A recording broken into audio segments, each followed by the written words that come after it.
Hey Phil, how you doing? I'm good. How are you guys doing today? Fantastic. Thanks for being here. Lovely. Thank you for having me. Have you learned any new hobbies during quarantine? I don't know if it counts as a hobby, but I've started smoking weed like every day. Oh man. Yeah, I wasn't really a smoker before this. Like, I had like times in my life where I smoked weed here and there, and but I was never really a stoner, just like Yeah. every now and again. But yeah, That's somewhere amazing. along the line, I think it was about April or May last year, Yeah. me and my wife were like, in the quarantine thing, kind of bored. And we were like, what we should do? We should go to a dispensary and like, get some weed, get really high tonight and like watch a movie or something. She was like, oh yeah, that's a good idea. And then we did it, and we've literally smoked weed every day since. So that's probably not good, but Dude, I got a funny story for you. I tried weed not that long ago, actually, probably like a year and a half ago. And I had a really bad time with edibles.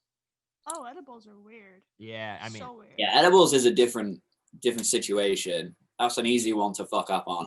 And that's exactly what my funny story is. So basically, I go order on, I think it's Ease, the phone app, and I ordered all this crap. And I had like the huge chocolate bar. I had gummies, and I had a pre-roll.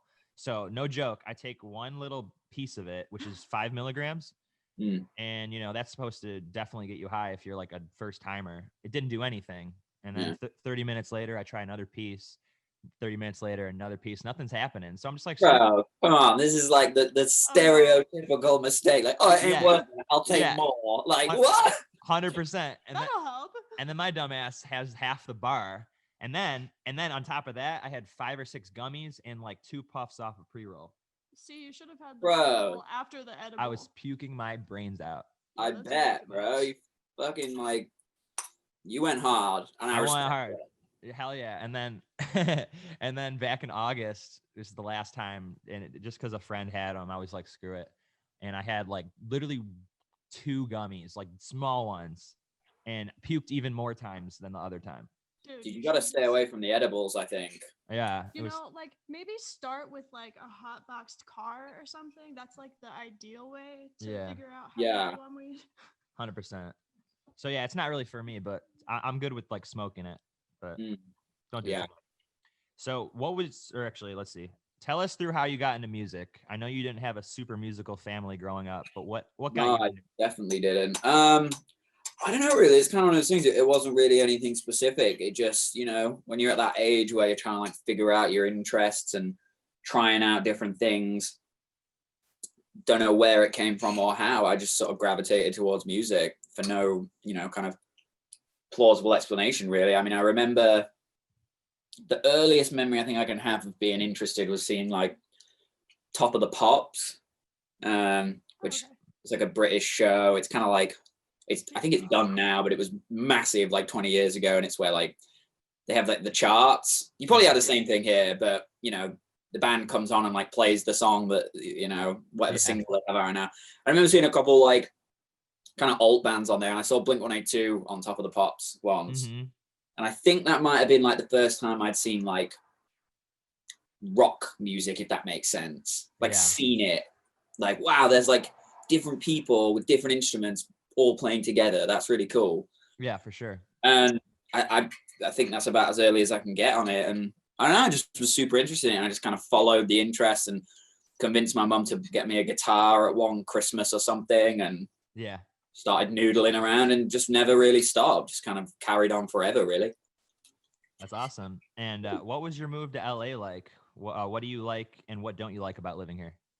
I mean, it's hard to say. People always ask me like, oh, how long have you been in LA? And it's like, it's a really hard thing to answer, because for the first like few years of me being here, I was like touring like 9 months out of the year. So I was like, I wasn't really here. Like I'd spend less time here than some people who vacation. So it's like, do I really live here? Like, I don't feel like I live here, but then I don't really feel like I live there either. But I guess everyone who tours kind of knows that feeling. It's not really up until I like came off the road that I kind of really consider myself living here. But yeah, I mean, it's great. Like, obviously I wouldn't have done it if I didn't like it here. So I obviously have good things to say about it. And I really like LA. I think it's a great place. Yeah, me too. I know it gets a lot of hate, but I think it's almost like, it's like a trendy thing to hate on it. Like really if you're hating on LA, it means you've been here so long and you've like been through all the wheel of the industry. Like, yeah, fuck LA, man. I can't wait to get out. And anytime people say that shit to me, whether it's like sessions or whatever, I'm like, well, fucking go then. Like, go somewhere else. Like, what's stopping you? Like, oh, it's like, fuck off.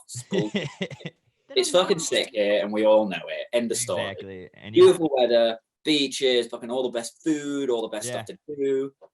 Yeah, it goes downfalls. Yeah, exactly. You know, there's definitely negatives, but there is with any place. So I don't know. I really like it here. Me too. Yeah. Truly.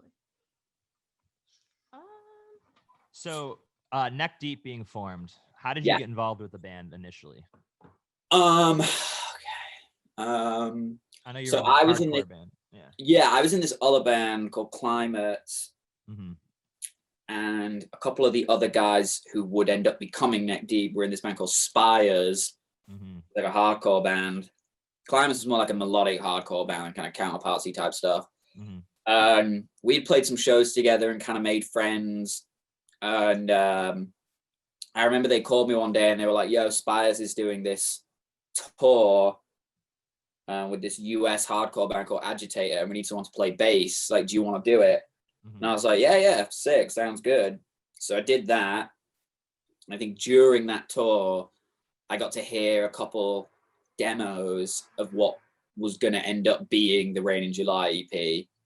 And I remember just thinking, like, oh, these sound great. Like, I've always been a massive pop punk guy, and I was like, oh, this is dope. This project's going to be sick. And for a while, that was kind of it. I was just like, oh, cool. My like homies have this thing they're starting up, and it's really cool. And then, you know, the EP went out, and you know, they were still pushing Spires kind of the hardest. They weren't really thinking this Neck Deep thing was going to be too much, I don't think. And put the EP up online, and it kind of did really well. And then at some point, this band from the UK that was doing really well at the time, kind of the only UK pop punk band, was this band Me Versus Hero.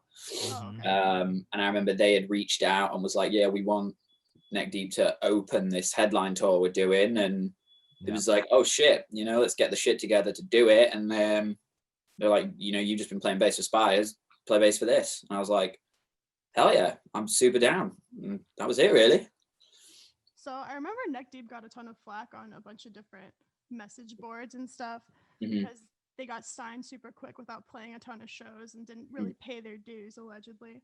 Yeah. So did that criticism affect you at all? Like, did it push you, or did it make you disappointed?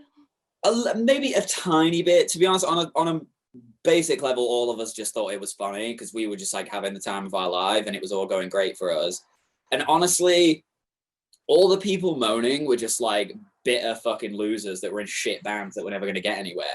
And that's not really let it bother you that much. It's always the bands that aren't that good that have got the most to say. And it's like, dude, you can moan all you like, but the fact is, we're getting this stuff because the music's working and we're doing it. Like, get over it. Start your own thing. Fucking But, you know, so the only times it bothered me, like, I get it when there's always going to be naysayers and people who have fucking shit to say.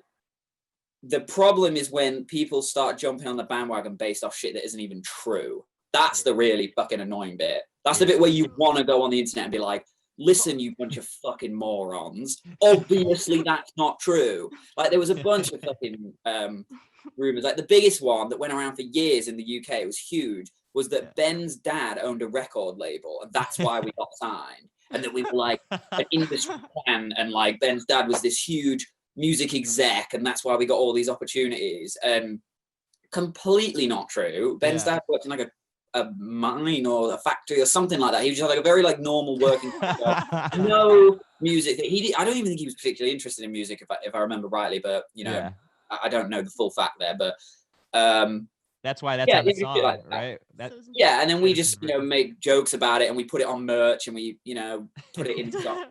All you can do is laugh about it, you know. Who was the one that said that in Citizens of Earth? Fuck, you know, that's a good question. That wasn't one of you guys? It was either me or Ben. That's what I thought. I genuinely can't remember though. Like, it could be Ben or it could have been me. Yeah, I feel like I have a memory of me doing it, but it's also a bit foggy, so I might have it totally wrong. But yeah, there was loads of stuff like that. There was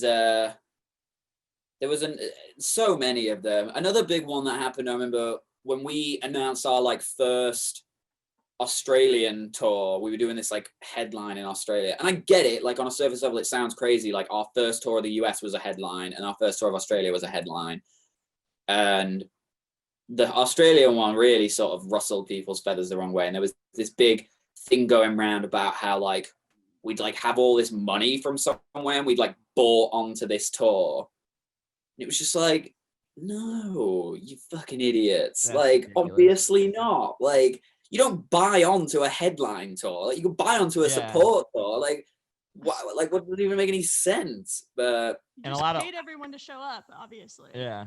Yeah, like what would be the business sense in that? Like, but I don't know.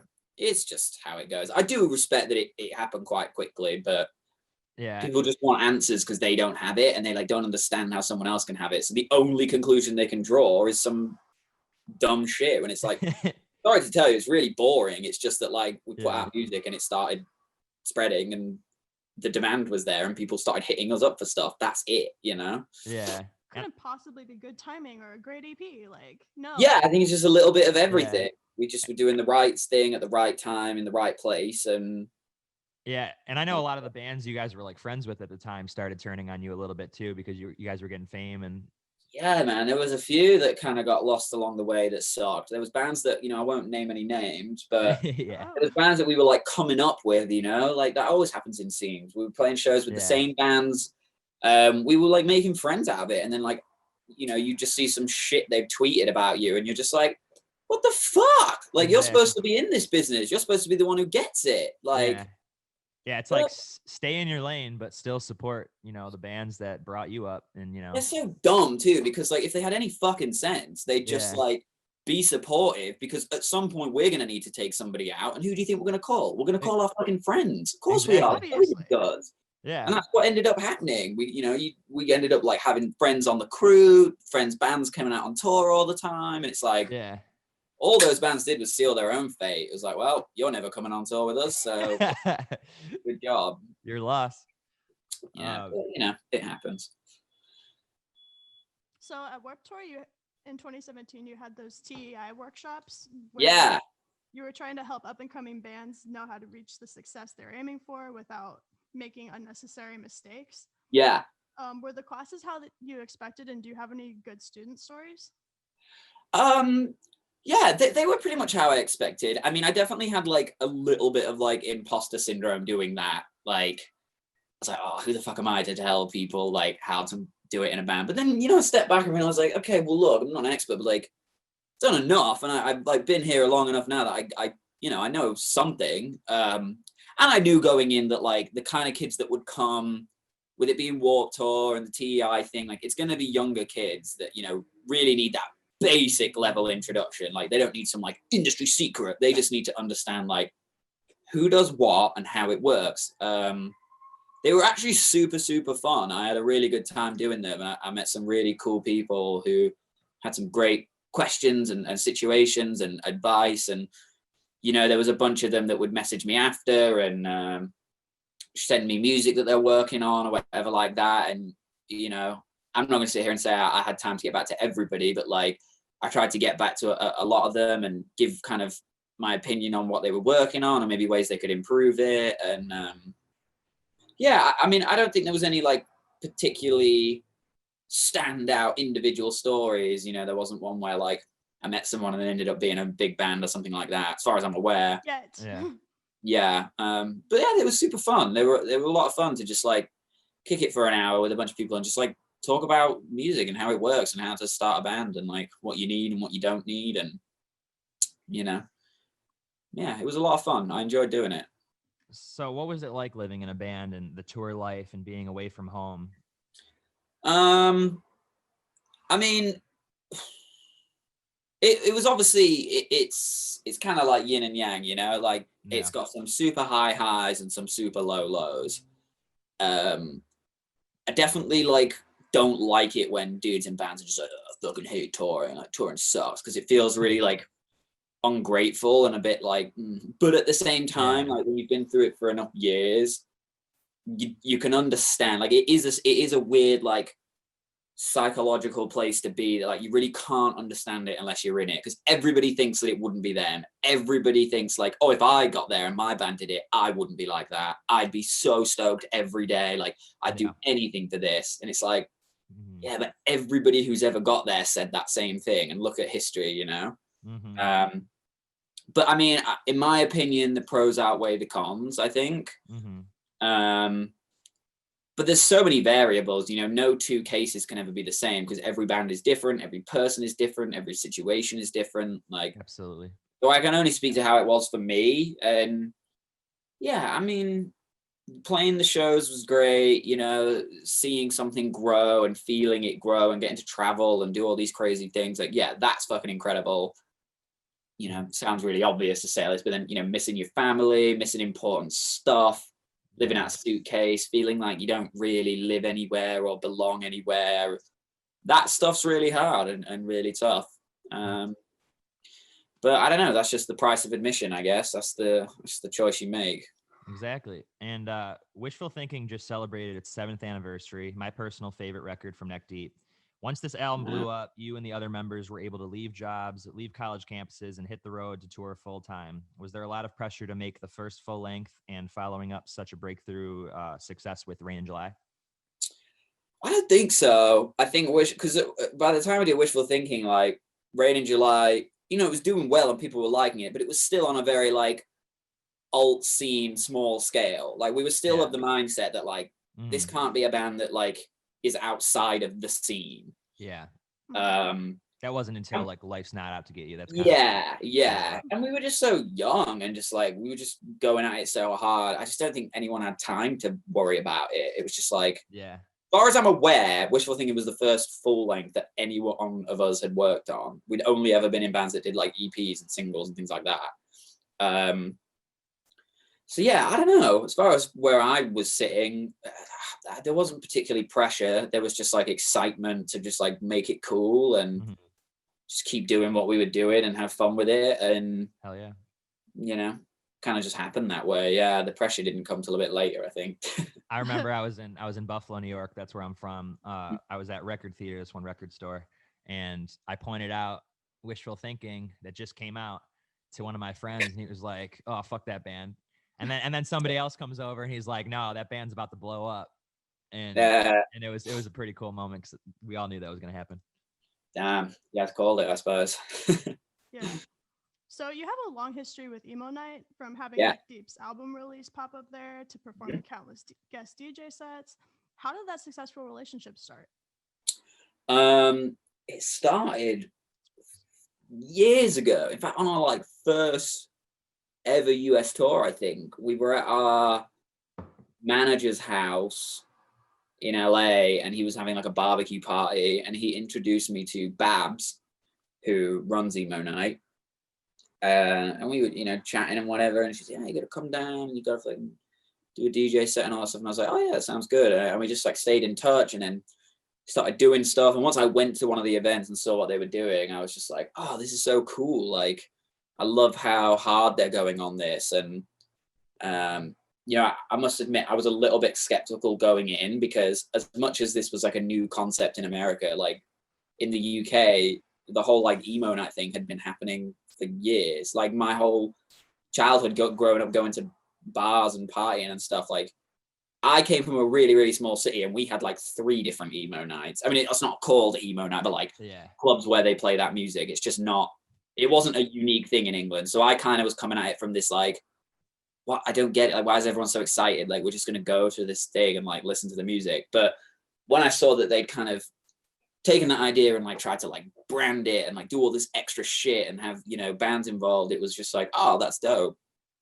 And got to know them, and I just thought they were really great people, and I really liked them. And yeah, we just started like doing stuff. Anytime I was here, I'd DJ, and they'd tell me about what's going on. And, you know, I just really loved all of them and their crew, and we just like to kind of help each other out. And then funnily enough, many years down the line, Babs introduced me to her sister, and we ended up getting married. So that's so cute. Yeah. So now it's like literally family, the emo night thing.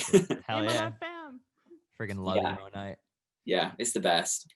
I think one time, I've only been there a few times, but one time they played Every Time I Die for me. I think did they have like a list that you could put your like songs down? Yeah, you could put requests on the event page. I put Every Time I Die down, knowing that there's no way in hell they're gonna play them. Yeah. And they did, and we made like the biggest mosh pit. Like people. Yeah, I bet. That's awesome. It was it's so cool what they're doing, man. Like they work so hard and community. try so hard to make it fun and original, and yeah. Hopefully we'll get one by like the end of the year or something. That would be amazing. I hope so, man. When that first one comes back, it's gonna be insane. I'm gonna be there. Yeah, me too. 1 second. Let's see here. You got another one? Here, I'll just go to this one. See, when it came time to leave the band and you ultimately realized you were ready to move on to the next chapter in your music endeavors, what was that like? And was it a sigh of relief, or were you worried about how people would react? I definitely wasn't worried about how people would react, because I just was like, still, even when it got to as big as it got, it's still just a fucking band at the end of the day. And like, yeah. No, I'm not under any sort of like misinterpretation that like my presence there was some sort of deal breaker, you know? Like, yeah, we all have our little individual fan pockets, and there's always going to be like, ooh, I'm a Phil fan, and I'm a Danny fan, and I'm a Ben fan. But like, yeah, it's like, come on, guys, if I disappeared, no one's going to cry. It's going to be okay. Yeah. You know? And they were really supportive of you at the time. Yeah, I mean, why wouldn't they be? It's like they still get to keep their band, and like, exactly. Many things were going to change. You know, there's going to be different writing, whatever. But yeah, I don't know. I wasn't too worried about it. I guess I was more worried about myself and like the next thing. The next chapter. I mean, obviously, I'm not going to be like worried about everybody else and not myself. But exactly. Yeah, I don't know. Yeah, it definitely was like more of a sigh of relief, I think. 100%. I'd be lying if I said that it hadn't like got on top of me, and for quite a long time towards the end there, I would be the first to admit that I wasn't really like there. I think I'd kind of given up quite a long time ago. I just, you know, without going into too much detail, the one thing I would say is it wasn't about the music. Yeah. Like I still love the music, always will love the music. It just wasn't the right thing for me anymore for a million small reasons that all added up to one reason. And I had started my journey into producing. I was still early on in it, but like I had got the bug, and I knew that like this makes me way happier than anything else. And I was basically on tour, just like counting down the days till I could go home and get back in my studio and like figure out this thing that I was trying to crack. Yeah. So yeah, for me, it was more of like a sigh of relief. It was kind of like a positive thing. It was like, that was incredible. Yeah. I'm super grateful.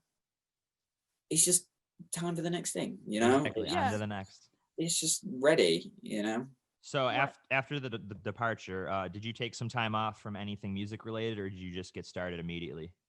No, not really. I mean, I was kind of already in it, and I definitely knew going into it, it was going to be this kind of like, I didn't know exactly what I was going to do next. I knew that I was like producing, and I was writing, and I had all these opportunities and like connections and kind of paths I could follow. And I was like really stoked at that moment to not know what I was going to do next. I was kind of like, I don't know, just I'd been in the same thing for like so many years. It was kind of exciting to have this like, like I don't even know what I'm going to do next. Like I'm going to have to like find it. That's so exciting to me. And, you know, I had managed to kind of save up a good enough amount of money that I could like chill for a second and kind of figure it out. And I just got stuck in. I just like anything that came up that I liked the sound of, that I wanted to work on, or that sounded interesting, I followed. And anything I got offered that I just wasn't feeling, I didn't. And I just kind of put my trust in the universe that like something will present itself to me, and I will know that it's the next thing, and I'll be psyched. And yeah, I mean, it took a long time, but there was a lot of cool stuff along the way, and I think it all worked out the way it's supposed to.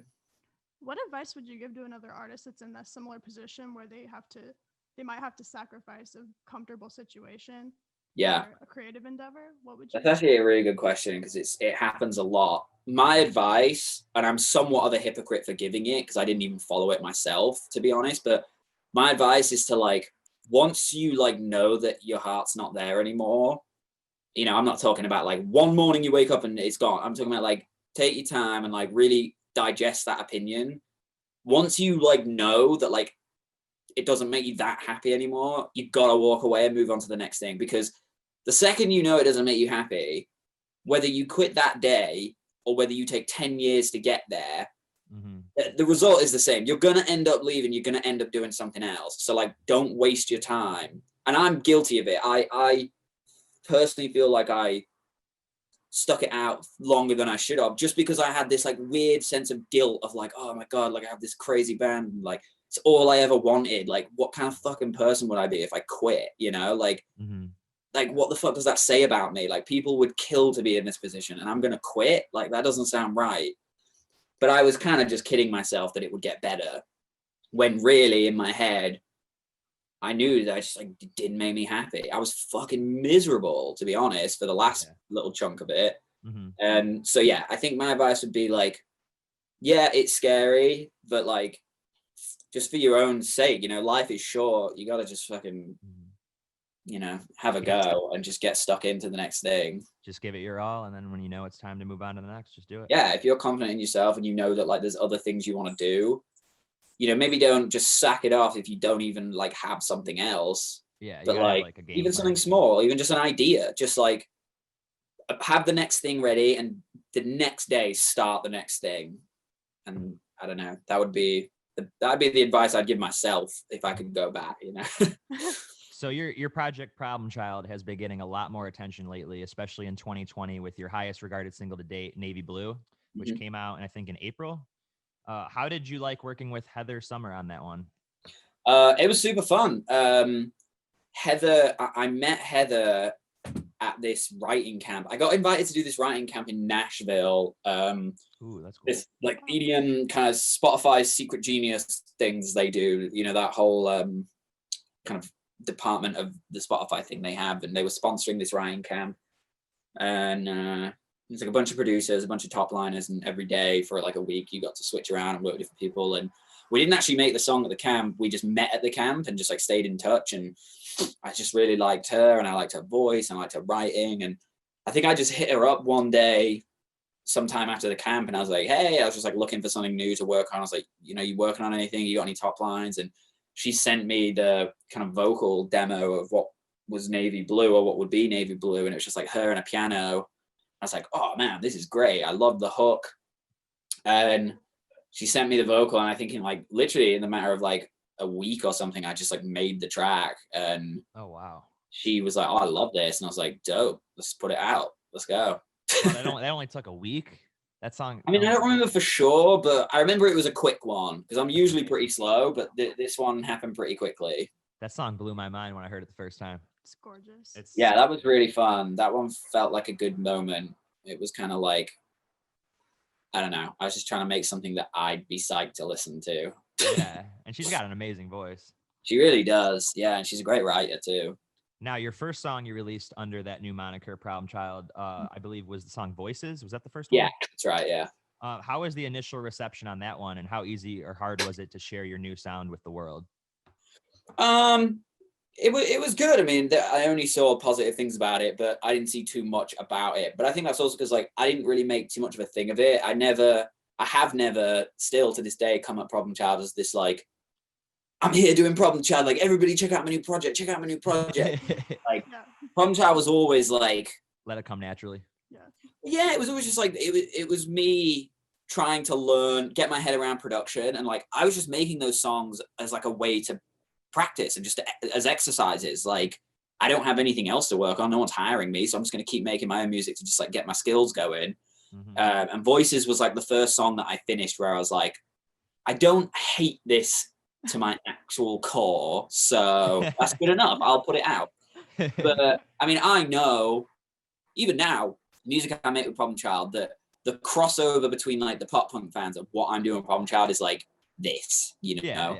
It's a very specific pocket of EDM, and it's very unique, I think, and I love it. Once like I found that pocket, I was obsessed with it, and you know, I got super absorbed in it. but I understand, because I look back to when I was in neck deep. I'm like, if you'd have played me this kind of music then, I would have not known what the fuck to think of it. So yeah, I don't know. I think it was received as well as it could be, without making too much of a bigger deal of it, really. But yeah, it was more of like a fun thing than anything. So how do you approach remixing already popular songs, and is it ever difficult to find the balance between putting your own spin on it and maintaining the integrity of the original?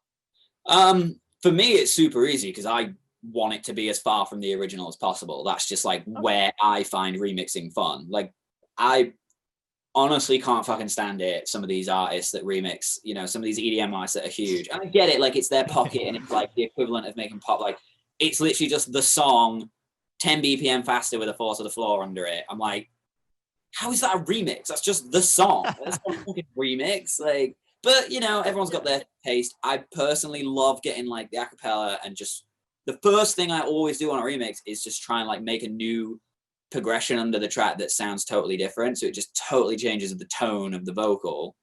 So, yeah, but you know, like I said, like for me, it's more about fun. Like, I'm not under the illusion that anybody's like sitting around waiting for Prblm Chld music, which takes the pressure off. Like, no, if people don't like what I do with the remix, it doesn't fucking matter. Like, I had fun making it, and nobody cares anyway, you know? For sure. Yeah, I love remixing, man. Remixing is like one of my favorite things to do, just because it's just so fun to get a vocal, especially if it's a song you already like, and just being like, cool, I'm just gonna like fuck this up and do something different and try and make it as different as possible and see if people like it.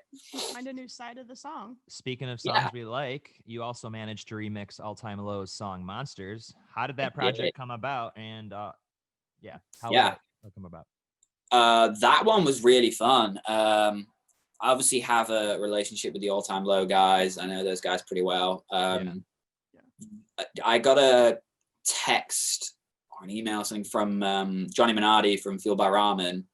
And he was just like, yo, Monsters is like crushing at radio and it's doing better than we all expected. So we're going to do a remix pack. Like, do you want to have a shot at it? I was like, yeah, that sounds great. I totally didn't think I'd get it, to be honest. Just because remixing for the alt scene is really difficult because most of the people in it don't listen to electronic music. So if you do something really out there, even if you know it's the sickest thing in the world and you know that the EDM community will flip for it, they usually hear it and they're like, what is this garbage? Yeah, like, to be honest, you know, not to name names, I've done a couple remixes for like big alt scene bands that I've been asked to do, and I've been like, this is fucking sick. And I get messaged about like, yeah, I think we're going to pass this time, like we're just not feeling it or whatever. And I just want to be like, oh, like, why commission a remix if you like just want it to sound like the original song? Like, I get it, it's for your fans, but like, the whole point of a remix, in my opinion, is to appeal to a different community. Like, this could get a whole new world of people into this. Bring everyone together. Like, yeah, I don't know. Everyone's got their taste, though, at the end of the day. Like, I don't... It's totally fair enough. Like, if you don't like the way it sounds, that's just taste, and that's fair. I think with the All Time Low one, though, I came at it with a pretty, like, poppy approach. As far as, like, tracks I've done, it's pretty pop-orientated. But yeah, I was really stoked on it. I really liked it, and I sent it off, and I was like hoping they'd be into it, and turns out they were. So it ended up going out. So that was great. That's awesome. Yeah. So how is the experience with the crowd different playing in a band versus playing a solo set?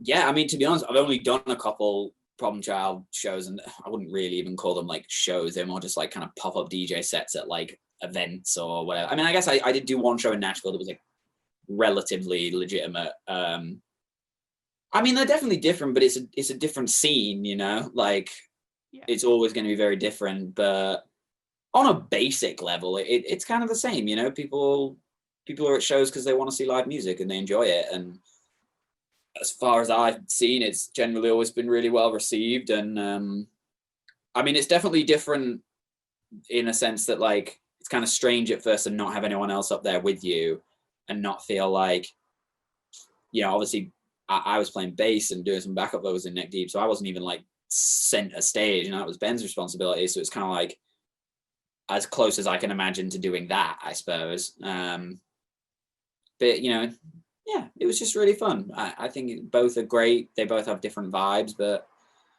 I just like playing music, so I guess either way, it's a win for me. Do you still skate? I know you used to shred back in the day. I did. I used to skate a lot, man. I was like really into skating. Yeah. I wasn't nearly as good as I should have been for how much I did it, but I don't anymore, to be honest. I still love skateboarding and I watch it on YouTube and stuff, but Hell yeah. I'm just too old and tense and crooked now. No. I'm also just like still scared. skates? Yeah, I'm just scared, man. America's scary. Like if I break my fucking ankle, like I just can't deal with that. That's just too, like, the fun I get out of skating isn't worth the fear of something going wrong. And it sucks to say, so but true, maybe though. that's just a reflection of like my passion for it isn't as strong as people who really do it. I love it, but I don't love it that much. Yeah. Yeah. How's married life treating you? Married life is great. Yeah. I mean, to be honest, it's kind of the same as, you know, being in a relationship. Essentially, it's like that thing with a birthday when everyone's like, you know, how does it feel to be 28 or whatever? And you're like, well, it feels the fucking same as being 27 because that's what I was yesterday. You know, it's this weird thing that you think is gonna suddenly make your life feel really different, but you know, the day after you wake up and it's like the sun still comes up in the same place and the kitchen's still where it was before. Like, I guess this is life now, you know. That's how you know you found the right person. I think so, yeah. But I love it. We have loads of fun, and but yeah, it's pretty much the same. So were the challenges of starting a band in the UK different from the challenges of starting a more EDM-based project stateside? Like, oh yeah, massively. I think starting a band in the UK, well, I mean, it depends what genre you're doing. I think for us doing pop punk, we were always going to be on a slant. Like, UK just has a much harder time like breaking bands than the US in the like alt scene, especially. In like other scenes, they own it, like, you know, the whole kind of like old indie rock and like Britpop and all that shit. Like, that's always going to be a British thing. But yeah, that was tough. But then with the birth of like, I don't say the birth of the internet, that obviously came a long time before that, but with the way the internet is now, it kind of doesn't really matter where you are, in my opinion. Like, yeah, there's better places to be, but if you're doing it right, it almost doesn't matter, you know? Like, everyone's on the internet. Everybody has social media. So it doesn't matter whether you're into death metal or EDM or fucking jazz. Like, your audience is out there. You just got to figure out how to get them to listen. So in a way, I think the challenges are basically the same thing. It's about like starting a good project, having good music, branding it correctly, you know, using social media to your advantage and just building. So yeah, I think it's kind of a very similar path. How crazy are those UK festivals though? Like Slam Dunk? Yeah, man, UK goes pretty hard on festivals and I love it. Slam Dunk's a great one. I mean, Slam Dunk's like the closest thing, in my opinion, to like a full like Reading Leeds style festival, but the lineup's entirely alt scene. It really is quite impressive what they've done with it. But yeah, you know, I think they just recognize that the alt scene is not some small thing that, you know, people don't care about. It's big enough to do its own festival. I mean, like Warped Tour, same kind of thing. But yeah, I don't know. The big festivals over there, yeah, they're huge. They're great. It's a good time. People just like to party in England. Yeah. What do you want fans to take away from your music? I guess that kind of depends, like different songs. Like sometimes a song can have a specific thing you want someone to take away, but in a general sense, just to enjoy it, just to like try and understand the emotion that it's trying to get across. And, you know, if you can make them like feel the intention you had or feel what you feel when you listen to it, that's like the ultimate goal, I think. And give them goosebumps. Yeah, it's hard, man. It's a hard thing to like be writing a song and think like it's about this, and there's this feeling that I have when I think about this memory, and like to get that into a piece of music so when someone listens to it they understand it, like that's dope. So if you can get that, that's incredible. But I don't know, I guess anything else would just be like, you know, such a cliche, and I hate to say it, but the whole like, if I'm doing it, like truly anybody can, like, yeah, I literally learned to produce like a few years ago just by watching stuff on YouTube. Like, you started on like Ableton, right?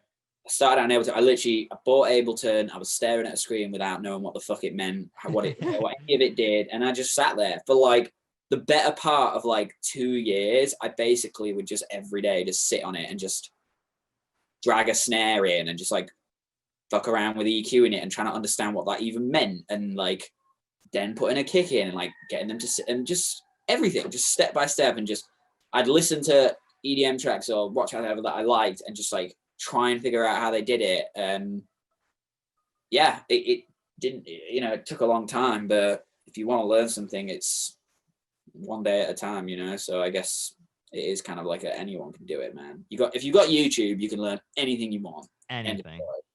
And you just got to put in your 1,000 hours, you know? Exactly. Yeah, exactly. That's truly it. Did you ever get in any crazy van or bus accidents on the road? Oh yeah, definitely. None that like ended up with anybody hurt, as far as I remember. I know 2 spring to mind.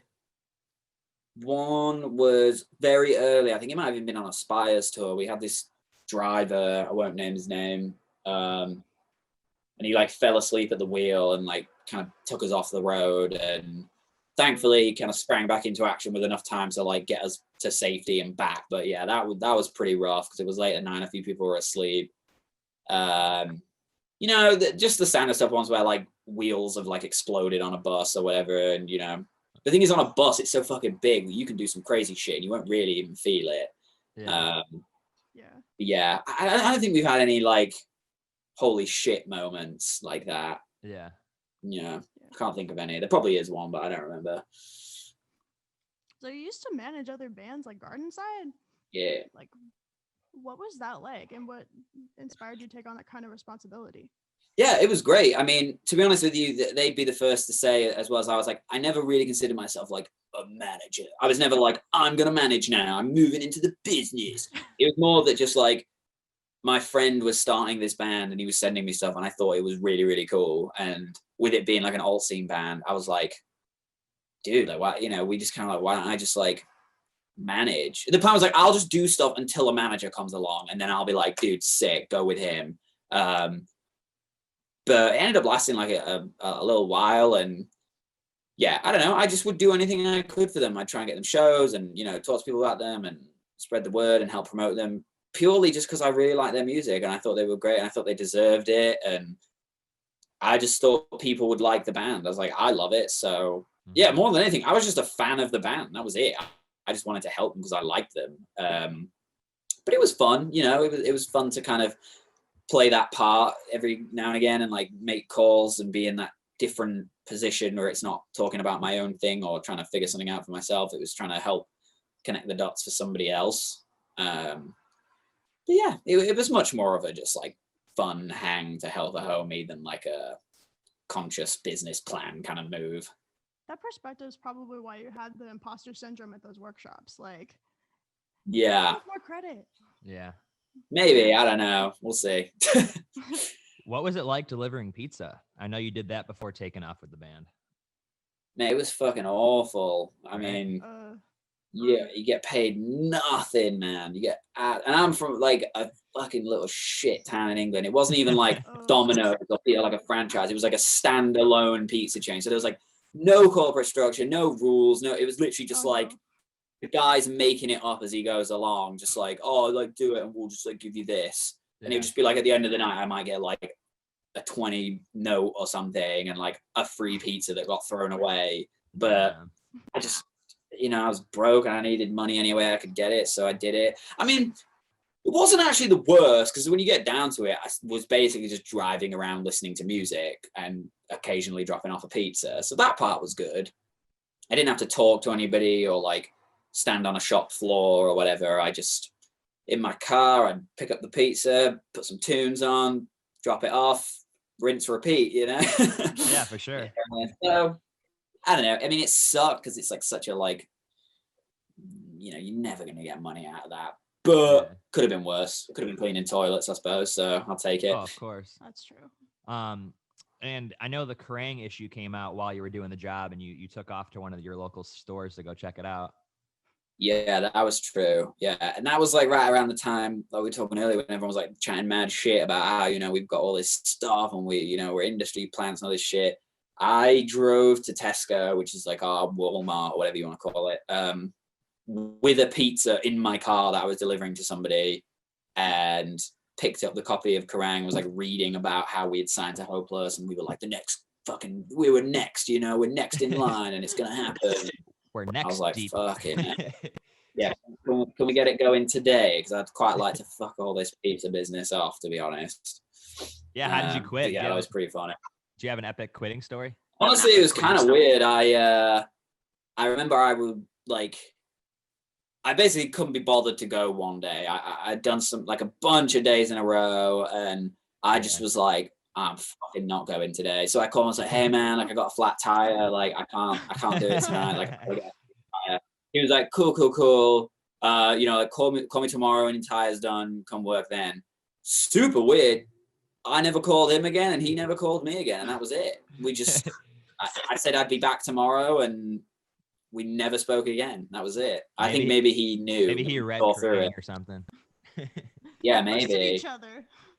Are you still into illustration? I am, yeah. I don't do as much as I used to. Like there was a few years there where I was going super hard. I just been more busy with music, but yeah, I love illustration, man. I love drawing and painting and all that kind of stuff. Definitely on just like a fun level more than anything else. Yeah, it's nice. It's a nice way to take a break from like staring at a screen, and you know, when you're in the mood to do something creative but you don't want to do music one day or whatever, yeah, I like to just like stick a movie on and just like paint some shit and throw it away afterwards and carry on with my day, you know. There you go. Yeah, it's good fun. I like it. Has COVID negatively affected your creativity, and if it has, what do you do to mitigate it? Say that one time. Has COVID negatively affected your creativity as an artist? And what do you do to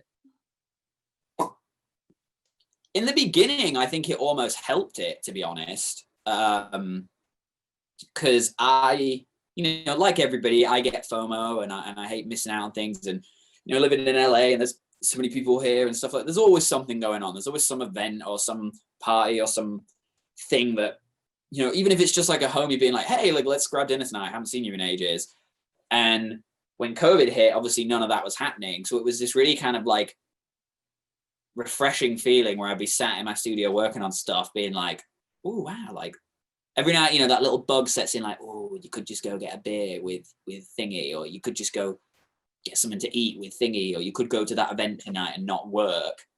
And you do it. Whereas with COVID, it was like, there is literally nothing happening out there. Like there's nothing. So the only thing to do is stay here and keep working. And for like a good few months there in the early COVID thing, I was like crushing it. I was on a roll. I was just like getting up every day and just basically making music like all day for like 3 months or something. And it was awesome. It's not until more recently that I think the weird like COVID thing that people get, the, you know, the cabin fever and the like loss of purpose kind of hit me. And now I'm going through a bit more of a like, I don't want to do it, but I don't want to not do it. I don't really know what I'm doing with my day a little bit, but I don't know. Those things ebb and flow. So yeah, it's weird. It's like pros and cons to that a little bit. Sometimes you gotta get high and binge watch something, you know? Yeah, just get stoned. Yeah. Exactly. Gotta have a day off. Yeah. So here's a funny one. I heard you say this in an interview once. Chad Gilbert from Newfound Glory walked on you taking a shit. He did, yeah.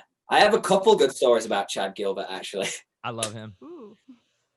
There's one that I really want to tell, but I feel like I shouldn't, just because like I don't know if he'd have an issue with it, which makes it sound really dark and suspicious. Like a really dumb, just like joke. I think he's got a good sense of humor.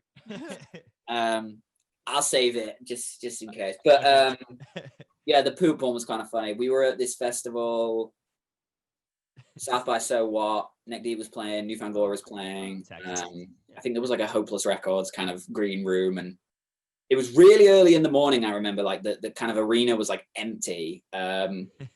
And every band guy knows the deal. You get up, you need to take a shit, you go in the venue. I'm like looking around, the place is like empty. This huge like baseball arena. There's fucking nobody around. It's like 7 o'clock in the morning. All the halls are like still dark. So I'm just cruising through these hallways looking for a toilet. Find a like disabled toilet. I'm like, cool, I'll go in here. I get in and I try to lock the door and I realize that the lock don't work. And I'm like, you got your like I pop my head out and I'm like, there's nobody fucking here. I could sit here for an hour and no one's gonna find me. The fucking second my ass hit that seat, I'm just, on my phone, doing my business. The door opens, it's Chad Gilbert, and he's like, oh no. All right. I'm like, and he closed the door and went on his way.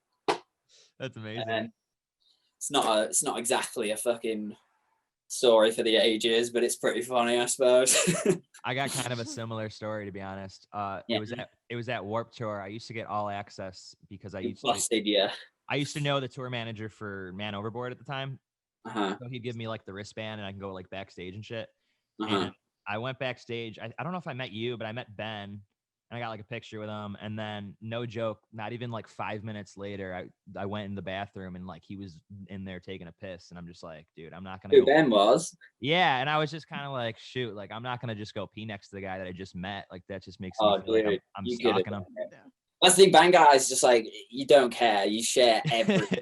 Like if Chad had walked in while I was shitting, I'd have been like, yeah, it's fine. Like, you're like, high five. He wants to be in there, but it wasn't like, oh no, don't look at me. It was like, all right. It was like, what's up, buddy? Yeah, he's a bloke. He gets it. Like we all do it. We all poop. No big deal. Yeah. But yeah, and then I got kicked out of the catering line. That sucked. Why? What did you do? I just went in the catering line. I thought you were supposed to, if you're with like a band, like you should be able to get food, right? You think you only get food if you have like a laminate, and then you can like buy it. Yeah. If you're like up there for the day, you can pay for food, but you can't just get like a free meal. Yeah, I just went right in the line. They're like, who are you? Yeah. I mean, again, they got to feed so many people. Like if every single band guy had one guest, that's like 3,000 people they have to now feed that they weren't feeding before. And then all those people that win contests or do like Music Saves Lives are also back there. So it's just there's like so many people. Yeah, and you don't have to name names, but you've obviously probably met like some dicks at Warped Tour, right? Like in some bands. Yeah. Not even just at Warped Tour, just just in general, yeah. Yeah, I mean, there's always going to be those kind of people, and yeah. Did you ever get to meet Franz? Meet who? Sorry. Franz from Attila. Yeah, I met him handful of times. Yeah, he was always sweet to me. I'm not going to sit here and say we ever like talked much, but we might have like been hanging out in a circle or had a little chat here and there. But yeah, I don't really know him, to be honest. I don't have much any experience with him. I know a little bit about what he's up to now, but yeah, no, I typically really. I just went up to his signing, and Attila had like this big signing. I just didn't go to it. I just figured, screw it. Like I'll just wait until the signing's over, and I'll catch him as he's walking away. Yeah. And I went up to him and I'm like, yo, like, let's get a pic. He's like, man, you just missed the signing. And he was like walking away, like not even looking at me. It was so funny. Yeah, that's rough, man. That is rough. But he's funny. I mean, that's just his deal. Yeah. I get it sometimes, like, yeah, for sure. Especially when there is a signing, because, we struggle with that sometimes. Like, if it's just a free for all, like, that's fine. But if somebody's like paid for it or queued up for it, for ages because it's really important to them, and then like immediately after a bunch of other people get it without doing any work, like but there's nice ways to say it. They're just like, oh hey man, I'm really sorry, I can't really do it right now, but like but then if it's just one person, I don't fucking know. I don't know. Yeah. I was just running back and forth all day every time I was at Warped. There's too many bands I wanted to see. Dude, there was always at least one or two bands where I could only see like half of their set and go to the other one. So I ran back and forth between Major League and Handguns because like I didn't know any of Major League's new albums, so every time they played a new song, I just ran to Handguns and like ran into a circle pit. The festival struggle, man. Yeah. Did you ever get any of those crazy muddy sets at Warped Tour? I've been in some ridiculous. I had a couple, but I think we were always pretty lucky. I mean, generally speaking, Warped Tour is just like a hot day and it's dry, and there was we lived through a lot of like crazy storm days, but I don't know, I feel like with Warped Tour, it was always like one or the other. It was usually like a really hot day and great, or some crazy storm and nobody's playing. Yeah. There wasn't ever really one where like it's caning it down with rain and there's mud, but for some reason everyone's still on stage doing their thing. Sure. So yeah, I don't remember any like crazy muddy. I remember crazy muddy days, but just not like us being on stage playing to a crowd of just mud, you know. I think with health and safety and stuff, as soon as that rain starts coming on like a real level, they just like have to pull the plug. Yeah. Maybe back in the 90s they would have done it. Oh hell yeah. Yeah. Have you participated in any of like the virtual shows during quarantine? I can't say I have, to be honest. I sound like a fucking miserable bastard. I don't really get it. I don't like. I get the reason for doing it, and I get that it's like people are trying, and it's kind of trying to keep momentum, keep people excited. I respect it. Not your thing. But if you want me to sit there and say I'm going to open my laptop and watch somebody fucking play in their living room, not going to happen, mate. It's not going to happen. So I'll be like, have a good time. I'll be fucking watching Netflix. Yeah, for sure. I'll watch it after, maybe, you know. Hell yeah. Maybe I'm just a fucking old cynical bastard, though. I don't know. It just doesn't. Yeah. It doesn't give me that buzz that, you know, I love watching live music, man. We all do. That's why we do this. Like, I don't get the feeling from watching it that way. Yeah, some bands do it pretty good, particularly like the ones that like they're seeing the live chat while they're performing. Yeah. Those are the ones that work out better. But the ones where like you can tell they pre-recorded it and then it's live and they're acting like it's happening now. You're like, no, I definitely get it, and I've seen a couple where they've like really gone all out and done some really cool like creative things to make it an exciting experience for a fan, and I respect that super hard. I just haven't really seen any, to be honest. Yeah, I don't know. So you and I fucking hate spiders. She's a fan. I love spiders. Dude. I'm just like, how is that even possible? No, absolutely not. They're wonderful creatures, and they eat all of the pests. They keep mosquitoes away. They're disgusting beasts, and they deserve to die. They don't even have the audacity to fucking come into a house. Like, stay out in the fucking forest where you belong. Stay in the cold. They keep the flies away. You can I'll hang out with the flies. I'm fine with that. I scare them onto a sheet of paper and get a cup and put them outside. Nah, for real. It's been in me for. I'm just terrified of them, and I don't know why. I don't know how. I'm so scared of them that I hate them, and that's it, really. The real problem is when you see it. I mean, it's not the problem. Is when you see it. Is when they disappear. Oh, and I'm just fucking leaving in the room. If I see one in a room and then I can't find it, like I can't sleep in that room. I just leave. Yeah. I mean, if it makes you, I'll come back like the next day. If it makes you feel any better, they really don't want to be near you because it's basically like if you were Jack and the Beanstalk and like you walked into a room, you're not gonna go walk on the giant. You don't want to do that. Like, I mean, I get that. Like, I understand the concept of like it's an animal and it doesn't want to hurt me, and it could, even if it wanted to attack me, like, there's nothing it could do. Yeah. It's just some weird DNA thing. I look at it and my body shuts down and I'm like, I'm gonna die if that thing comes near me. And I don't know. At least on the scale of things to be scared of, I think that's a pretty like respectable one. Yeah. You know, I'm not scared of like cats or something, like some really cute little fluffy creature. Like, I'm scared of that. Dude, I've had some scary cat moments though. I've had cats chase me. I like hairy cats. Can be pretty savage. Yeah, dude. They like just out of nowhere. One of them's like nice, and the other one's just like, you know. Yeah, those ones are out there. But even those ones, I'm not like scared of them. I'm afraid. Once it like makes that noise, you're like, okay, you want to be left alone. We're cool. I love spiders. I'm afraid of dogs. Yeah. So, I can understand that. I love dogs. Big dogs. I'm a little bit scared of like really big dogs. Not like in the same like fear that I have for spiders, but like if I see a fucking big ass dog, I'm like, that fucking thing could kill me if it wanted to, and I don't like that. I don't trust it. Like my partner who I'm in this project with now, he wants to get a Great Dane, like the biggest fucker you can imagine. Oh no! And I'm like, yeah, that's scary. That's scary. I mean, they're cute to look at, and when they're having fun, that's great. I'll pet it, like, you know, it's sweet. But like, if that fucking thing turns on you. Like if it just has a wire crossed and it goes mental. Or like at least if it's like a little French bulldog. Yeah. Yeah, I could fucking swat a French bulldog away and be fine. My cousin Great Kyle. day. My cousin Kyle has 2 Rottweilers and a German Shepherd. So every time we go to his Yeah, man. house, it's like, damn. That thing could tear your throat out if it wanted to. Yeah. Like, you can Yeah. train the dog to do that. So, Yeah. like, it's possible. Yeah, they trained him good Yeah. though. Luckily they're both really nice, all 3 of them. Yeah. I mean, I'm definitely not, like, scared of it. Like, if someone has one, I'm not going to go in their house. Like, I'm down. But there's always a little part of me that's like, Yeah. that thing's not just going to, like, randomly attack me for no reason, is it? No. Dogs make me super anxious, like the way like when people see a spider. That's how I feel about dogs. Even, like, little, tiny, fluffy ones? Yes. Wow, Yes. that's interesting. She just met my dog today. And I'm like, But he's nice though. yeah, he's Did a you nice get, like, dog. attacked by one as a child or something? That's usually- No, nothing. It's just a DNA thing. Like, I don't know. Maybe my people had to deal with wolves or something. Maybe, yeah. Maybe spiders were like super deadly. Just don't Yeah, watch spiders 8-legged 100%. freaks. Yeah. Like, most people fucking are scared of spiders because Yeah. biologically we've learned to be Something scared kill because you. generally speaking they're poisonous and they would hurt us, and it's in our DNA to be scared out of protection, whereas dogs, like, we don't have that. Yeah. So that's Have you kind of seen- interesting. Have you seen the movie 8-legged freaks? Oh, great movie. I love Great it. fucking movie. But that movie, like after you watch it, if you see a spider, it's over.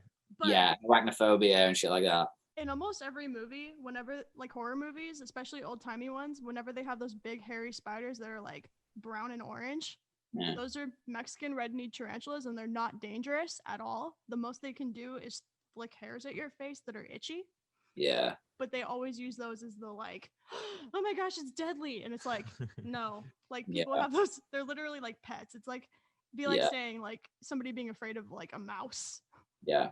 Well, no, when we did fucking Last Night to Get You, Jeremy McKinnon, we did at his house. He has a pet tarantula. Oh, dude. So every day I'd be like, I swear to God, Jeremy, if you fucking get that thing out, like, I'm leaving. That dude's I'm wild. Oh. pulling the plug. End of story. But he was saying that it was like really, really old. And he said, if I take it out, it'll just die in my hand. So I have to just leave it. I don't think it moved the whole like 2 months we were there, to be honest. Yeah. Oh, poor baby. One more thing about Life's Not Out to Get You, I totally forgot to mention. I was supposed to be in the Gold Steps video, and I'm still bitter about it today. No way. because- Yeah, I emailed back then. It was in like Allentown, Pennsylvania, right? If you say so, yeah. Sounds about right. Yeah, they were. I know it was in Pennsylvania, but that's about as much as I remember. Yeah, because like I said, I'm from Buffalo. We have an Allentown in our area too. So I thought like, holy shit, like that's like right up the street. And then I realized it was like a 6-hour drive, and I was gonna do it, but then I had like a test. I was in high school, so Fuck. I was fucking bummed. But Missed a fun day, man. That was really, really fun. that's probably one of the coolest videos you guys ever did. Yeah. And That then was really, really fun. we got like a little fun speed round here Sure. to end this motherfucker. So let's see. Favorite Blink album? Take Off Your Pants and Jacket. Really? Yeah. Favorite Neck Deep song? Oh my God. I'm ruining the idea of a speed round here, aren't I? Definitely. Either Roots or Wish You Were Here. Favorite tour you've ever done? Probably one of the like Future Hearts All Time Low ones. Okay. Grape jelly or strawberry jelly? Both are dope, but I guess strawberry if I had to pick. I'm a grape. Favorite hardcore band? Oof. Backtrack. Dude, fuck yeah, dude. I was listening to them last night. I was spinning Bad to My World. Nice. Favorite Slipknot song? Ooh. Duality. Ooh, so good. That's a Yeah. good answer. It's an obvious one, but it's such a banger. Like That's hard for me because I feel like Duality might be one of mine too, but like Spit It Out was the first one I ever heard, I think. yeah, Popular that's a is great. just the most popular because it's the best. I was in like 2nd grade and my friend John showed me Wait and Bleed and Yeah. Spit It Out back in like 2004 or 3, I think. Yeah. I probably don't get any cool points for that because it's like a single, but it's a good song. I like it. That's got to be one of the best music videos of all time too, though. Yeah, Equals so overrated. sick. Favorite A Day to Remember song? Ooh, that's hard, man. I know you're a big fan of them. I am. Love them. Oh my God. Better Off This Way. Maybe it's a really random deep cut, but just that chorus is. I love the melody. It's so good. Good shit. Who do you most want to collaborate with? Oh wow, that's a good question.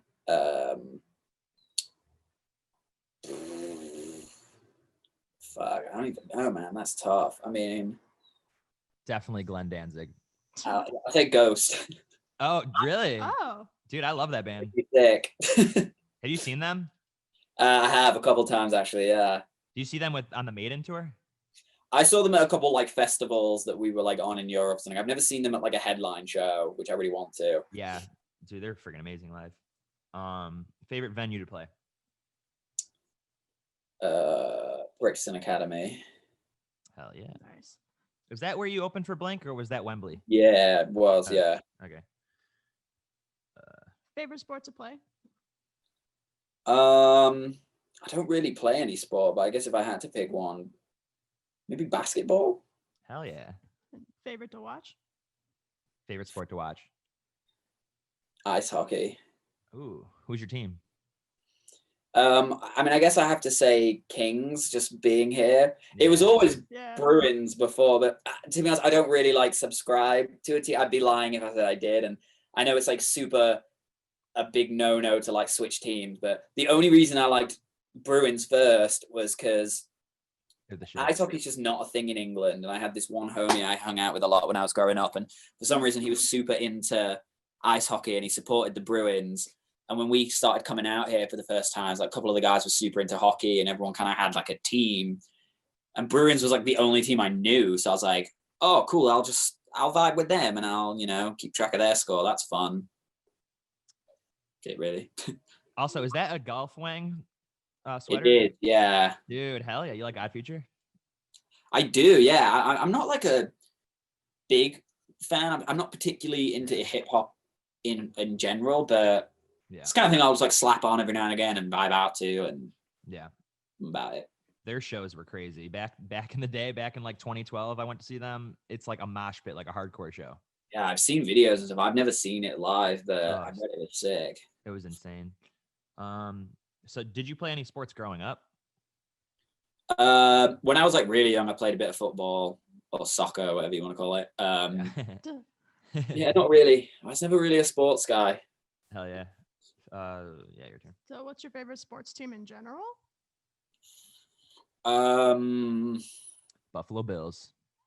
Yeah, to be honest, I don't really have one. Yeah, I guess I'll just say the Kings because that's what my wife would want me to say.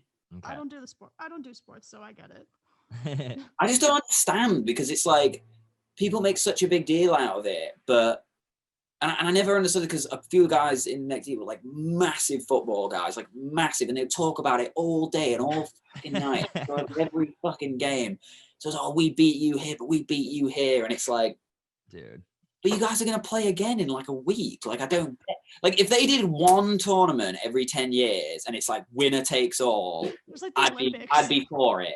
I'd be like, I get it, but it's like I just don't understand how nobody else gets it. Like it's just this like money making machine where like there's no resolution, there's no stakes, there's no like, oh, my team won. It's like, well, so what? They're gonna have to fucking play again next week. Like, who cares? And sometimes they like exploit the players and stuff, so it's kind of like, yeah, I maybe that's just why I don't like. So I don't get it. I don't understand that mindset that people have about it, where they're like, oh, I have to put my team win. If they lose, they're so upset about it. I'm like, why? But soccer is the most tedious. I hate playing soccer. That's the one sport I hate. I like playing soccer, but I don't really like sports in general, but that might just be my like emo kid background. Unless I'm playing like World Cup with my friends, which that's kind of fun. You're only on like half of the field. That's yeah. Fun. The World Cup I can understand a little bit because that's a bit more of a thing and it's countries and that, but like, yeah, especially with like football as a whole, man, people, some of the guys in the team would hate me for saying this, but like, yeah, when I look at all the different sports, whether it's fucking golf or archery or fucking tennis, when you look at football, to me, I see that as like the least impressive one in terms of like skill.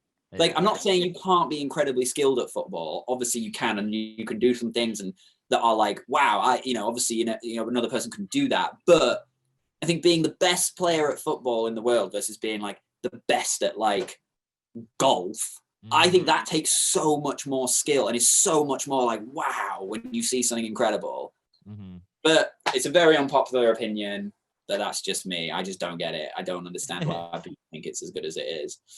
So tomorrow, my team, Buffalo Bills, is going up against Kansas City. If we win, we're going to the Super Bowl. So this is like the one moment I'm excited for. But that's why like I'll even watch the Super Bowl because that one I can like understand a bit. There's like a little bit of like it's a prestigious thing, like. And the ads. Okay, I mean, granted, win or lose, you're gonna fucking get another shot next year or whenever it happens. But 100%.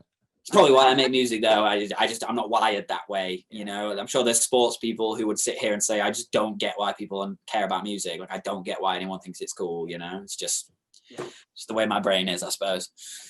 Favorite video game? Oh, wow, that's tough. I used to play video games loads, but I haven't owned a video game console for about 10 years now, so I'm very behind. Yeah. Favorite video game? One of them would have to be Gears of War, because that was a really big deal for me at the time, and I loved it. Love it. The other one is a game called Dungeon Keeper that nobody knows about for some reason. And I think I'm the only person in the world who had it. Because I've told so many people, and everyone's like, I don't know what you're talking about. I feel like I've heard of it. Yeah, it sounds familiar, but I definitely don't know. It was an old PC game right around the era of like Age of Empires and Theme Hospital and Roller Coaster Tycoon. And it was like one of those god games where you're above and you build a dungeon. Instead of build, like, you know, in The Sims, you build a house. In this, you build a dungeon. And there's all these different creatures that can come, and then heroes come in and attack, and you have to like rebuild the rooms and fight them off. And why wasn't that more popular? That sounds amazing. I have no idea. It's because it was basically like a carbon copy of like those other games, like Age of Empires and stuff, with just different branding. Instead of it being about like old-timey war scenarios, it was about like demons versus wizards, and I just fucked with it. It was so good. Dude, Sims was my shit, though. I'm glad you mentioned love that. Sims, man. Remember Rosebud? Oh, yeah. Got money. Favorite N64 game? Oh, shit. Definitely Mario Party. Yeah, it'd have to be anything from that collection, one of the Mario games for sure. I didn't ever own an N64, but I had friends who had one. I always wanted one, but I just didn't get one. I bought a new one. Mega Drive instead. I'll kick anyone's ass as Kirby on Super Smash Brothers. Fuck yeah! I bought a new Nintendo 64 during quarantine. Oh hell yeah! It's been fun. Favorite food? Thai food or ramen. Not like a particular dish. I live the ramen life. Thai food. My favorite dish is drunken noodles. Ooh, that sounds good. What's your ramen brand? So fucking good. Favorite ramen. Just like a spicy tonkotsu, just like a regular tonkotsu. Or at Tatsu, they have this red ramen, which is like ground beef, and it's so good. How hot is it? You can get it like mild, medium, or hot, so it's kind of up to you. I get it hot just because I love spicy shit. But see, if I did that, I'd be having some serious pain on my backside. Yeah. I mean, I have that too, but it's worth it. Is it worth it? For me, it is. I love spicy food. I don't know. Yeah, I gotta burn your face. Favorite horror movie? Oh, Jesus Christ, that's so hard. I'm like so into horror movies. Hell yeah. I mean, this answer could change every hour, but if I had to pick right now, Hereditary. Oh, really? Dude, yeah. I love that one. So good. Dude, Ari Aster is fucking amazing. Did you like Midsommar? I did. I didn't like it as much as Hereditary, but I still really loved it. I think it's better with more watches. It does. I've seen it about 3 times now, and I think it's crazy, and I think it's a masterpiece, and I love it. Yeah. And I think it was really bold to do it that way, and I think that like with such a like happy floral looking kind of aesthetic, juxtaposed with like the horror of it, makes it so good. And he's just one of my favorite directors. I think he's incredible. He's working on a 4.5 hour dark comedy right now. I've heard that. Yeah. That sounds great. Can't wait. I'm sure it'll be great. I hope it's just nuts the whole time, because 4.5 hours, that's just like either that or The Witch is Ooh, dude, I love The Witch. Love The Witch. They just get the whole like lore of it all like perfectly. I've never seen a movie get that like feeling across as well as they did. It's so good. When I saw that in theaters, dude, that just Oh, blew me away. Yeah, I saw it in theaters actually on a Neck Deep tour. Like it was like an off day, and like everybody went in the crew, and like It was like 2015. most people came out like that was fucking shit, and I was like, what is wrong with you? That was like the best thing I've ever seen. Same with Hereditary though. I mean, everybody's like divided on that shit too. I saw the Lighthouse before I went to go see the Story So Far once, and like I literally left and just like went to the show, and it was just the weirdest thing. I was just like, I wasn't the biggest fan. I think some people just like don't get that like area of horror. They need that like they just need blood and they need house fucking like The Nun or the fucking Conjuring and shit. And I love those too. I love a good like popcorn horror movie. I do. I'm not like a snob. I don't only like horror movies. I'm about it, but like I can appreciate them both for what they are. Like that's like a popcorn horror movie and it's great. But this is like a fucking piece of art. And if you don't get it, you're gonna think it's shit. And it has that stage play vibe. That's really nice. Blumhouse was really good in the beginning, but they've been putting out some shit. Except for Freaky that just came out in the past year was great. The one with Vince Vaughn. I kind of gave up on them, to be honest. I haven't seen a lot of their newer stuff. I was in it for a long time and very much like, they're doing the popcorn Hollywood horror jump scare thing. Yeah. It's cool. Some of them had good themes and they were well shot and they were cool. But towards the end, it just was like cookie cutter assembly line. Like, it was the same movie, just with like a slight variation on some sort of monster, and it was just like, I'm done with this. I think, you know. I couldn't stand what they did with Halloween. That really bothered me. Someone's gonna do it though. Yeah.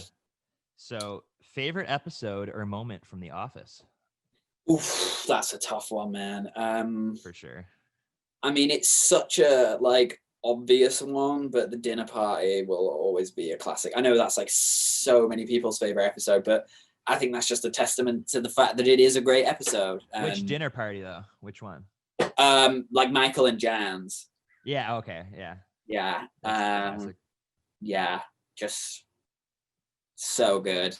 I love like the first season too. Like the first couple seasons were freaking hilarious. Yeah. There's some really great moments early on. And when he drops the chili. Yeah. It's really good. Big fan. Favorite Beatles album? Fucking hell. The White Album. I don't really listen to the Beatles, to be honest. It's okay. It's okay to admit that. Way, I'm not gonna sit here and pretend I like could even name more than 2 or 3 of their records. I mean, I know the hits like everybody does, but that's just not like the upbringing I had, you know. Like that's for sure. Like introduction to music. Like I skip straight past that, and like I've gone back and like listened, and I understand and respect it, but for sure. I don't really know, to be honest. It's kind of like when you watch an old movie with like cliches that movie created, how that movie just seems really played out. I feel like exactly, kind of. Yeah. They got a kick-ass documentary coming out on them though. Peter Jackson. Well, that's cool. I'll definitely check that out. I love music documentaries. Weirdest American food. Weirdest American food. Probably a lot of shit out here. Yeah, I don't know. I mean, you know, we're in pretty modern day. Like England has its own stuff, but like generally speaking, it's pretty westernized. I don't think there's any like culture shock food that I can think of. There's more just things that like exist but aren't as great, like donuts. Like obviously we have donuts in England and people will eat them here and there, but like there's some sort of like fascination with donuts out here that I will never understand. Have you been to Donut Friend?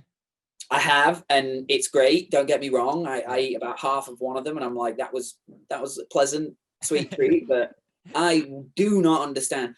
Near me, there's a Krispy Kreme, and these fuckers line up in cars in like fucking mile-long lines, like for hours. Yeah. And I'm like, to get a donut, like really? And it's like all hours of the night. They're there at like 1 a.m. It's like that. Well, don't get it. 10 years before that, it was cupcakes. Like people were obsessed with cupcakes and would line up for cupcakes. Really? Yeah, makes even less sense than even donuts. Like sprinkles.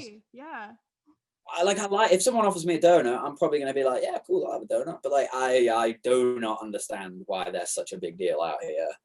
Maybe I'm just more of a savory guy. Maybe that's all it is. It might be that, but yeah, I can't think of any like crazy foods out here that shock me, to be honest. Okay. Probably just the weird stuff like biscuits. How they're not like biscuits. Yeah, we don't really have biscuits, but then that doesn't like They're not the same thing. It's still a pretty normal thing, even if you've never had it. You know, it's not like a scorpion tail or something. Like, yeah. Most offensive British insult. Like to say to somebody, or that somebody can say to me. Yeah. Either. What's like the most offensive thing you could say if you're British to another British person or anybody? But that's kind of the whole thing with England. There isn't one. Like, people don't care in England. That's like the point. Like, it's a lot less like snowflakey out here. Like people drop the C-bomb like it's nothing. It's like a term of endearment. You know, it's like people just don't get offended as easily in England. I mean, they do nowadays, like the internet and shit, but like people culturally speaking, it's just it's more like a funny thing. Like insulting somebody's like funny. I don't know. Yeah. Like here, everybody gets all like offended, like when you use a curse word. Ooh, but it's not really like that in England. There's nothing somebody could say to me that like with the intent to try and like insult me because I'm English. Like there's nothing somebody could say that would remotely bother me. I'd like find it hilarious. People are just soft out here. It's a good way to I don't know. What song or collaboration are you most proud of? Ooh.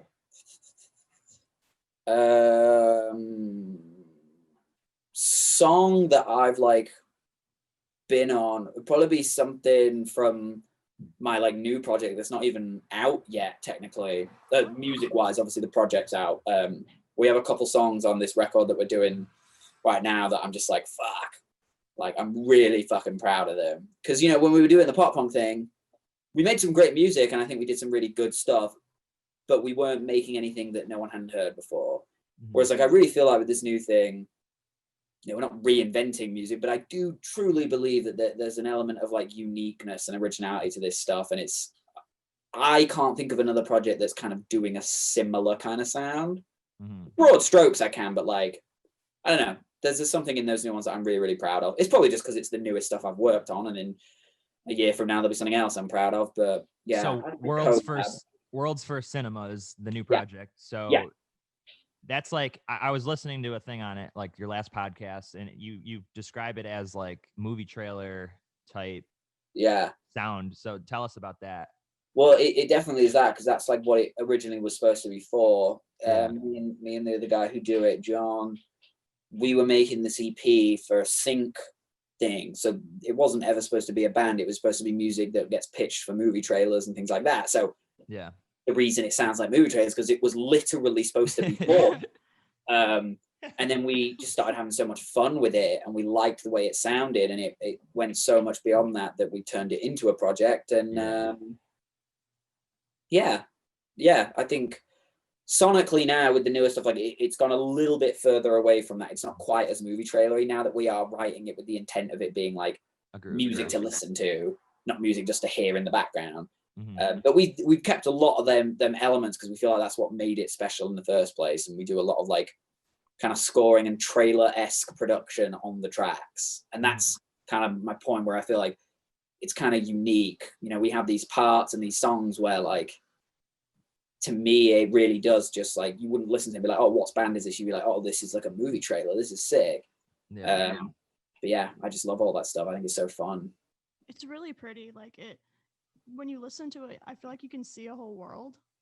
That's literally the goal with it. You know, that makes me really happy to hear, because pretty much with each of these songs, because originally we were doing them for trailers, you don't sit down and write a song like that with the intent like, oh, you know, some girl broke up with me, I want to write a song about it. You're like, we're gonna do a song that could be pitched for a trailer where it's like a psychological thriller. Like we want to paint a spirit of like there's a fucking killer on the loose, and like those are the kind of like ideas you're trying to come up with for the sound. So when people say things like that, you know, we've had comments about that where it's like, oh yeah, like it's like a little world that I'm listening to. It's like, that means that it's working. That's like exactly what we want it to feel like. Are you planning like some crazy music videos around those? Dude, so much. We actually had we have this single that's going on this record we're doing on, and we've been planning this music video for like 6 months, and it's super, super elaborate because the music is so cinematic and trailery. We want the visuals and the branding, everything to be like that too. We want to create this little universe. We've got this whole like crazy backstory that's like inspired by like weird folklore and cult stuff and like vintage horror movies, and each of these songs represents a different kind of like monster almost. Yeah. I don't want to give too much away, but like that's fine. I swear my first thought when I heard this project was Gothic Fairy Tale. Yeah, that's like basically so it. Excited. Yeah. I wanted to do this weird like ritualistic cult thing, and we've got all these like different like kind of characters and creatures roaming, like that consistently come up through the songs. And yeah, for music videos, I won't give anything away because we are still doing it. It's been cancelled because of COVID. Yeah, but it'll happen. We were supposed to fly to London to shoot it in this like crazy old castle. Dude, that's so yeah, sick. it was going to be so good, but yeah, we got to push it. But it's going to happen. It's going to happen. But my dream is that like it looks like we were talking about before, those like A24 horror movies, like The Witch and so that kind of good. thing. Like that's the feeling we want from the visual. You know, like if The Witch was a band, what would it sound like? That's the goal.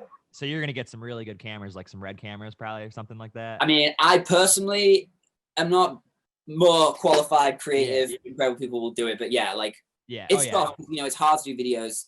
We don't have a bunch of money. We have some budget for it, so we have to get pretty creative. But yeah, that's the plan. Yeah. That's sick. The only other band that I know that's really pushing the envelope or the boundaries with music videos right now is Code Orange. Have you seen some of those videos? Yeah, some of those are crazy. Freaking insane. It's tough though, because like they're so expensive to do, and these days they don't really do anything. Like a music video back in the day was a really big deal because like big deal. MTV and those music video channels were a huge deal for breaking bands, sources of income. Nowadays, you spend a fortune on a music video literally just to put it on YouTube so people can watch it, and nothing else comes from it. Like music videos aren't as like important, which sucks because our specific vision is so reliant on them. But we're just gonna do them the way we want to do them and have fun with it and whatever, really. But if you do it well enough, everyone will see it. Like absolutely. Yeah, I mean, I think you can still like help break a band and people can share a video because it's a great video, but it's just not as like it's not as much of a thing anymore. People generally only watch videos of bands they already like, and they only really share it if it's like something meme related or something that's like a shareable aspect. If it's just a good video, I think generally people go like, oh, that was a great video. Back to my day, you know? It's like, cool, yeah, we dropped like a fortune on that for it to be watched once and forgotten about. Yeah, for sure. I mean, I have listened to bands before though because they had a good video. Like Dogleg made a music video that was exactly like Clerks, and I've never heard of them before. So it does work sometimes. Visuals work. So, I'm hoping that we can do a similar thing, like get that feeling across and maybe like find our way to those like A24 horror movie fans who might genuinely like the project and the band because of that. I think that'd be really cool. Absolutely. Is there anything that you would like to plug, or is there anything coming up from you that's coming soon? Yeah, I guess just the two things. Like World's First Cinema is kind of my gig right now, and I'm super proud of it, super excited about it. It's still super early. We only put out the first song a couple months ago, but it's doing really well, and that's going to be the project that like is going to be happening, I think. And I think if people give it a try, I think they'll like it, I hope. And I don't know, if you want to check it out, that'd be great. If not, no worries. And then Prblm Chld 2, you know, I'm going to be putting out stuff here and there with that and having a lot of fun with it. So awesome. It's kind of what I'm working on right now. Where can your fans find you? All the usual places. Instagram. I have Twitter. I don't use it, to be honest. Instagram's probably the main place to find it all. Yeah, the projects are just like their own names on Instagram. Mine is just Phil Thorpe, F-I-L-I-S Thorpe. Yeah, that's pretty much it, man. Awesome. Well, thank you so much for doing this for us. I just got one more thing. I saved it for the end because I thought it was a little awkward and I wanted to bring it up. Sure. It's kind of the obvious thing. So a couple months ago, I'm at my building, right? My apartment building. I see this dude. I see this dude that looks kind of like Phil from Neck Deep. Right. So I'm like, shit. I see this dude. I'm like, wait a second. That's Phil from Neck Deep. There's no way. And then I hear your voice and I'm like, shit, that's Phil from Neck Deep. And then I don't know if you've noticed, but I've passed you tons of times here and Yeah, we live like in the same building. Or like in this building. Yeah, like legit. Dude, that's really funny you say that, because I hadn't noticed, but there was the other day, I think you had messaged me about podcast. Okay. And I think I went down to check my mail or something, and I think I saw a box and it had your last name on it. Really? And for a split second, with like, whilst thinking about it, whilst also like not thinking about it, I was like, I wonder. And then I just immediately was like, nah, probably not. Like, no, that's kind of what happened. That's like exactly what happened with me. Is like I saw you that first time, right? And I heard your voice. I'm like, there's the British accent. I'm like, okay, that definitely is true then. But then I didn't think you lived here. I just was like, oh, sick. Phil from Neck Deep's here. And then literally just, I don't know, like maybe a week or two later, I saw a package that had your name on it when I was looking for my package. Yeah. And then that's when I was like, damn, he lives here. And then, yeah, we've just like crossed each other tons of times, but I just didn't want to make it awkward. I didn't want to come up to you. Dude, that's great. So wait, which one do you live in? Which unit? Yeah. So I'm above you. Yeah, you're right above. You're That's right above like, us. that's mental. You're like 30 feet from You me. didn't even know that. That's crazy. Yeah, so Probably have to cut that bit out, but yeah. yeah, no, of course that was the plan, but that's why I did it. People showing up at your door. Yeah, no, I'm gonna cut it all out. But Dude, I just wanted to say, crazy. yeah, dude, it's fucking nuts, and I just definitely would like to meet you eventually. We'd both Yeah. love to meet you. Yeah. And Dude, 100%. I mean, that's like the best case scenario. It's like exactly, yeah. the only reason I don't go and hang out with people is because I can't be bothered to go anywhere. But you're like, yeah, so. Hell yeah, dude. Yeah. But yeah, I just wanted to make it less chilled awkward. out a bit. We can make it happen. Yeah, for sure. That's yeah. sick, man. Yeah, I just didn't want it to be like awkward, like we do this, and then you know. Yeah, totally. That's such a crazy coincidence. Isn't How that long have you crazy? been in the building? I've lived here since last October. Okay, cool. Yeah, we got here like. How long we got here? We've been here about a year and a half, I think. So that's about the same then, sort About of. the same, yeah. I think we came in like. Honestly, think it was October as well. No way. I honestly think it was. But it was right after my wedding, and that was in September. So it could either have been like the last week of September or like the first week of October. Yeah, I moved in October 10th. It's fucking crazy. You basically moved in on the same day. Wow. Wow. Yeah, because I was in North Hollywood before this. Yeah, I was over in Koreatown. How was that?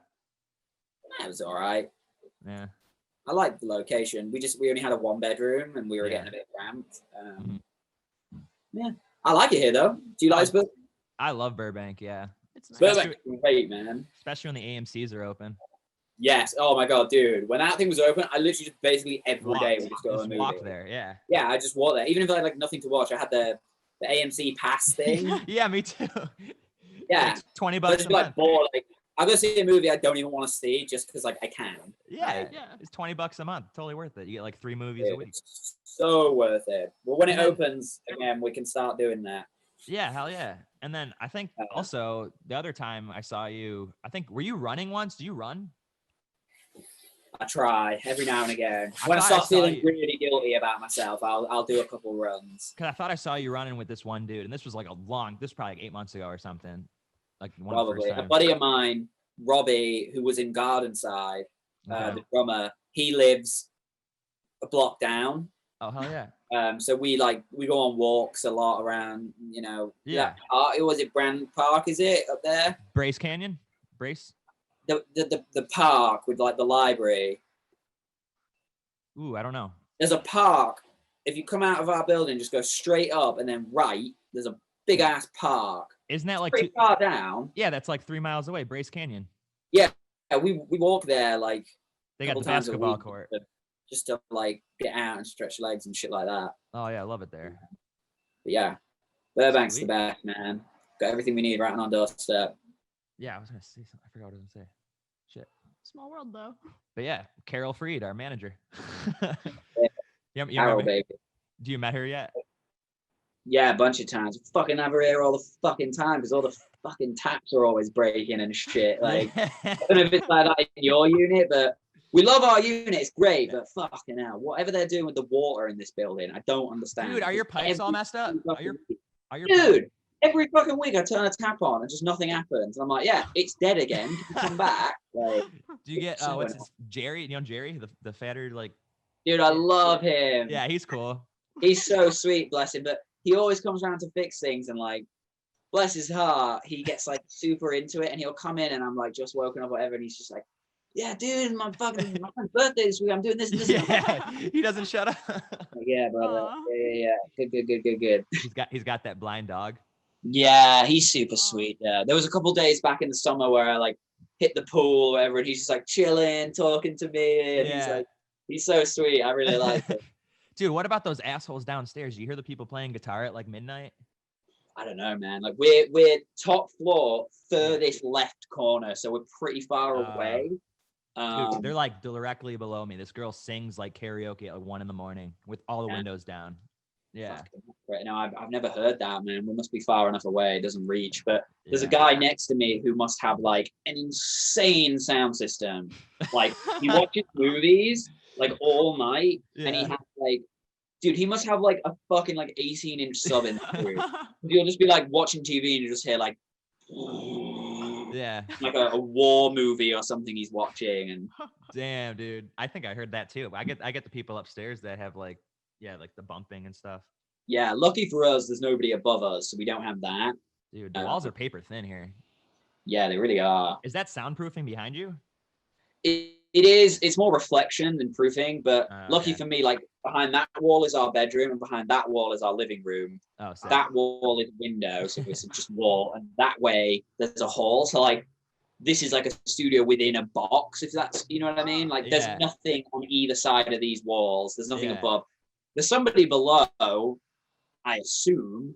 Yeah. I don't know if anyone lives in that unit below. I've never heard anybody down there. They've never, in the year and a half I've been here, they've never said anything about the noise. So they probably just died. I think I'm just really lucky. We're tucked away in the corner, so no one can notice, really.